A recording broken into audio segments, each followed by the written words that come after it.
Assalamualaikum warahmatullahi wabarakatuh. Bersyukur kepada Allah Subhanahu wa taala dengan lafaz hamdalah. Alhamdulillahirabbil alamin. Bersalawat kita kepada Rasulullah sallallahu alaihi wasallam biqaulin Allahumma shalli ala sayyidina Muhammad wa ala ali sayyidina Muhammad. Assalamualaikum ya Rasulullah. Al-Mukarram Sahibul Hajat, keluarga besar dari Bapak Agus Purbayu SPD. Al-Mukarram, para alim ulama, para tokoh masyarakat. Insya Allah kehadiran para alim ulama kita ini dalam rangka mengundang rahmat Allah Subhanahu wa ta'ala. Amin ya rabbal alamin. Baik bapak-bapak, orang-orang tua kami, pada malam hari ini kita niatkan kembali ta'lim, belajar, menambah ilmu pengetahuan. Mudah-mudahan dari apa yang kami sampaikan nanti bermanfaat untuk kami dan kita secara keseluruhan. Untuk mengambil keberkahan ta'lim ini, mari kita bacakan Ummul Quran. Ala hazihi niyah wa likulli niyatin shalihah. Al-Fatihah. A'udzu billahi minasy syaithanir rajim. Bismillahirrahmanirrahim. Alhamdulillahirabbil alamin arrahmanir rahim maliki yaumiddin. Iyyaka na'budu wa iyyaka nasta'in. Ihdinas siratal mustaqim.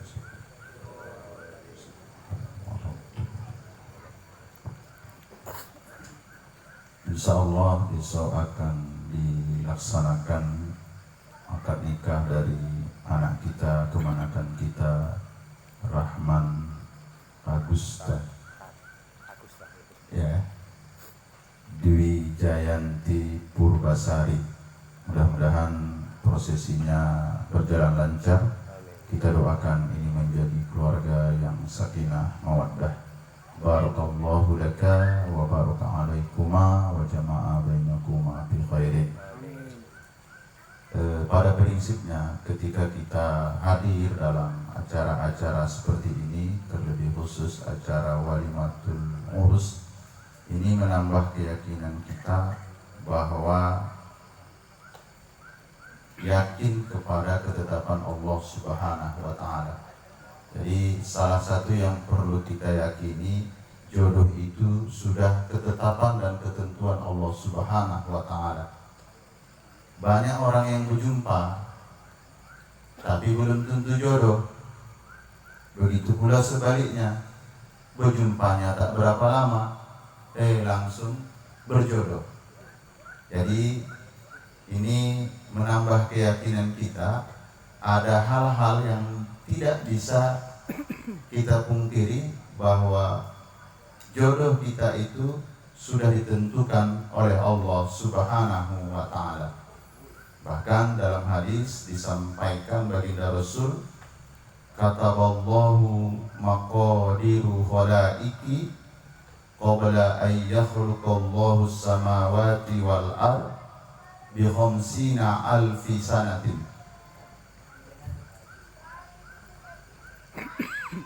Allah telah menentukan, Allah telah kalau dalam bahasa kitabnya menuliskan. Jangan nanti kita anggap seperti pena kita ataupun kolam yang seperti kita. Allah sudah menetapkan ketentuan-ketentuan makhluknya itu. Sebelum Allah ciptakan langit dan bumi ini, Allah sudah tetapkan jodoh kita. Berapa tahun sebelum penciptaan langit dan bumi ini? Di sini disebutkan di hadis ini bi khamsina alfin, 50.000 tahun. Jadi jangan nanti kalau ditanya, Bapak berjumpa sama ibu ini di mana? Walah Pak Ustaz, salah sambung dulu Pak Ustaz telepon. Oh enggak.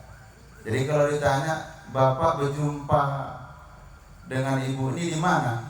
Sebelum kami berjumpa, Allah sudah tetapkan bahwa inilah jodohku selama 50.000 tahun sebelum Allah menciptakan langit dan bumi. Seperti itu. Yang kedua, ketika kita sudah meyakini bahwa jodoh ini adalah ketetapan Allah, siapapun nanti jodoh kita, pastikan saja ini pemberian yang terbaik dari Allah Subhanahu wa Ta'ala, dan usaha tetap dilakukan. Yang hadir ini ada yang belum menikah, sudah menikah semua ya Pak ya? Belum?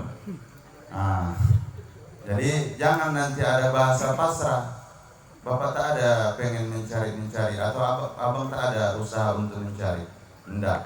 Kemarin kami baru mengaji, jodoh itu sudah ketentuan Allah. Oh, enggak seperti itu caranya. Dalam pemahaman Ahlus Sunnah wal Jamaah, Ahlus Sunnah wal Jamaah ini cenderung dia poros tengah. Tidak ke Jabariyah, tidak ke Qadariyah. Tapi ada namanya dalam pemahaman Ahlus Sunnah wal Jamaah itu, yang kami maksud di sini Abu Hasan As'ari, Abu Mansur Maturidi, dan Imam Tohawi kasbun. Ada usaha, tapi bukanlah usaha ini yang mempengaruhi, tetap ketentuan Allah. Tinggal lagi bentuk kita sebagai abdun, hamba, usaha itu harus dilakukan. Bagi yang belum punya jodoh, datang ke Pak Kiai Said, datang ke Al-Mukarram Bapak Haji Ahmad Fauzi Ridwan. Mungkin mereka ada baca. Kalau saya tak ada. Saya ini masih anak-anak mereka ini. Anak-anak mereka, tanyalah kepada orang yang pengalaman. Begitu. Yang kedua, dengan menikah ini sebenarnya man tazawwaza faqad istakmala nisfal iman. Orang yang menikah maka sempurnalah imannya. Kalau ibarat kita mencas HP, orang yang belum menikah itu masih 50%. Tapi kalau dia sudah menikah, full. Makanya kita lihat banyak sekali penilaian sangat dianjurkan. Misal dalam menentukan imam, kalau semuanya akro, semuanya kori, siapa yang paling berhak? Lihat di antara yang kori-kori itu. Terus dia sudah menikah belum? Belum. Oh, enggak bisa. Lebih dianjurkan yang sudah menikah. Pak Ustadz, sudah sama-sama menikah Pak Ustadz. Kemana lagi kita lihat? Dalam kitab itu disampaikan, lihat istrinya. Lebih cantik yang mana? Tapi ini enggak pula harus dipraktekkan nanti ini. Karena cantik itu relatif, jelek itu jadi ini bahasanya subjektivitas untuk menilai seseorang itu tidak cantik, begitu. Tapi yang jelas, kalau iman itu sudah sempurna, berarti apalagi fase selanjutnya? Fase selanjutnya, disinilah beratnya kita Pak. Kalau ibu-ibu sedikit agak tertolong, kalau kita bapak-bapak ini yang agak berat. Kalau kita kemarin sholat hanya memikirkan sholat kita, iya, tidak jadi masalah. Tapi kalau setelah berumah tangga tak sholat istri kita, itu yang paling berat. Kita dituntut, ditanya besok sejauh mana tanggung jawab kita terhadap yang kita pimpin ini. Kalau mereka tidak, tapi kalau kita semuanya nanti ditanya seperti itu. Jadi bahasanya ketika kita berumah tangga, ini ada proses pendewasaan terlebih khusus untuk ibadah. Yang jelas ibadahnya sudah bernilai baik, tinggal lagi dalam berumah tangga ini harus ada seia sekata, harus saling mendukung. Terakhir, mengapa sih seorang itu ingin menikah? Karena ada bahasa seperti ini. Setiap orang ingin hidup 1000 tahun lagi. Everyone want to belong, but nobody, seperti itu. Setiap orang pengen hidup 1000 tahun lagi. Tapi tidak ada yang sanggup.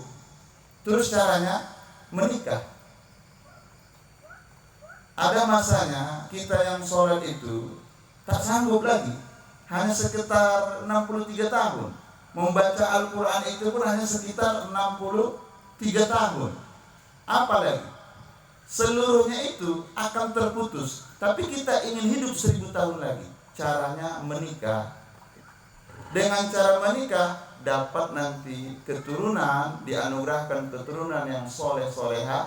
Dilakukannya itu, maka mengalirlah pahalanya untuk kita. Ada dulu pesan orang-orang tua kita, nak, kalau kamu besok misalnya punya anak, minta tolong ayah sama emak yang mengajari surah Fatihah anakmu itu, yang mengajari bacaan Fatihah anakmu itu, mohon jangan kau titipkan sama orang lain. Bingung saya, pada saat itu iya mak, iya ya, begitu aja saya pikir. Setelah saya menikah baru paham saya, apa rupanya maknanya. Bacaan yang kita ajarkan Fatihah ke anak itu, selama itu nanti dipakai dia sholat, setelah itu disampaikan ke cucu kita, disampaikan ke cicit kita, bacaan itu terus juga nanti mengalir untuk kita. Jadi intinya kita doakan nanti pernikahan anak kita, keponakan kita ini dianugerahkan anak yang soleh dan solihah, mampu membanggakan kedua orang tua, berguna untuk nusa, terlebih khusus untuk agama. Ini saja yang ingin kami sampaikan. Tentunya di sana sini pasti ditemukan kesalahan. Kalau ada yang salah, murni kesalahan kami. Kalau ada yang benar, semuanya kita kembalikan kepada Allah. Kami tutup dengan ucapan hamdalah. Alhamdulillahirabbil alamin. Wassalamualaikum warahmatullahi wabarakatuh.